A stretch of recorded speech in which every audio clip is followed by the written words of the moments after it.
Hi, I'm sitting here in my apartment here in New York City. This is the place where I do a lot of my work in wintertime when the weather's bad outside. That's been my home base for a long, long time. I'm right here located in Nolita, or Little Italy, in the heart of Manhattan. And this is the neighborhood I grew up in and the neighborhood that I love. This is the really the center of the art world. I'm very fortunate to be in the middle of all this. Now, within literally a few hundred feet of my front door here, I could go to like 50 galleries, and there's quite a few noted art institutions here.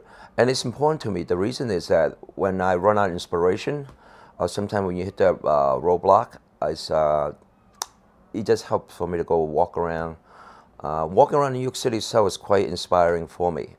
I got the restaurant business, got out of it in 3 years, and I went to Wall Street. I made myself a promise, work there, pay back some money, and I saved the rest. This way, when you turn 40, you leave, and you could do art in your own terms. You know, now I turned 40, I left, and I went to Amsterdam. The first thing, you know, in Paris, my first, you know, it was my birthday when I was turning 40. And when I was sitting in Amsterdam, all I have on me was a ballpoint pen and a sketch pad. And so I started, you know, I started to do something different, which I just was experimenting. And I started using the circular movement rather than the typical drawing what they taught in school, the cross-hatching technique. And I like the effect. And I think that's where, if I could trace back where my drawing technique, you know, for ballpoint pen drawing, come from, that's the starting moment when on that particular trip. In art, is critical to be original, not to do things what other people have done already.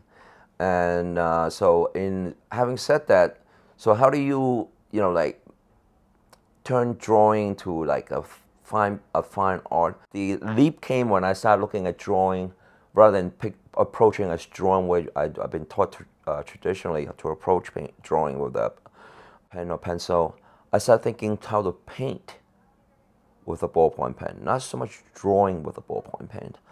In the artist's life, it's important to try different things and also to progress. And always, you know, keep your eyes open.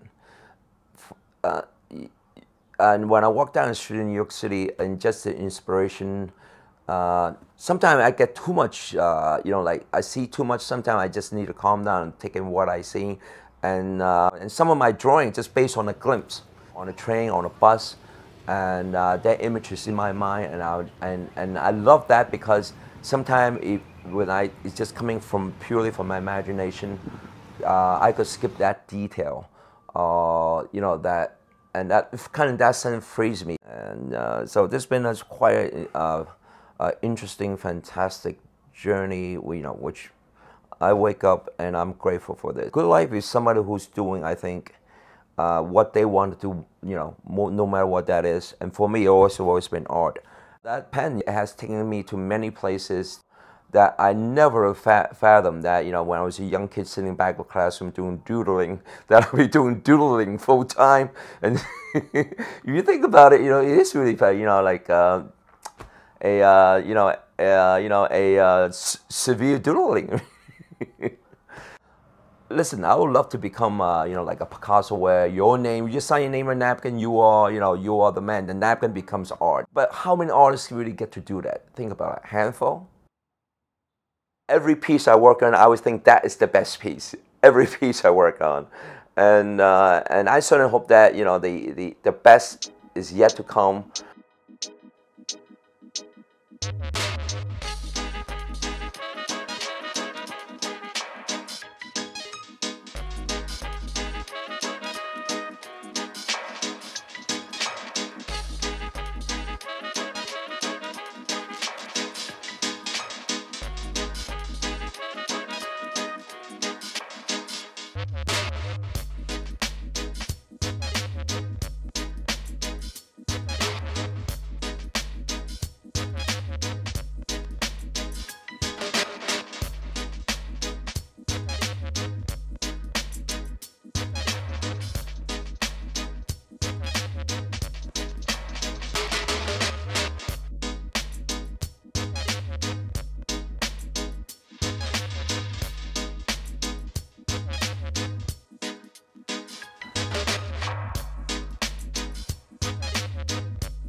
second of all, it's my response to what I see, what's all this chaos, or this loud, or this like my art is louder.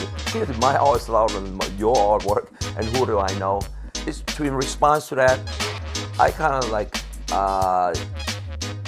that black and white. Where I experiment many different color pens, but I stick with black and white because there's something about that black and white effect that allows me to miss all this, busy and energized world, especially in Manhattan.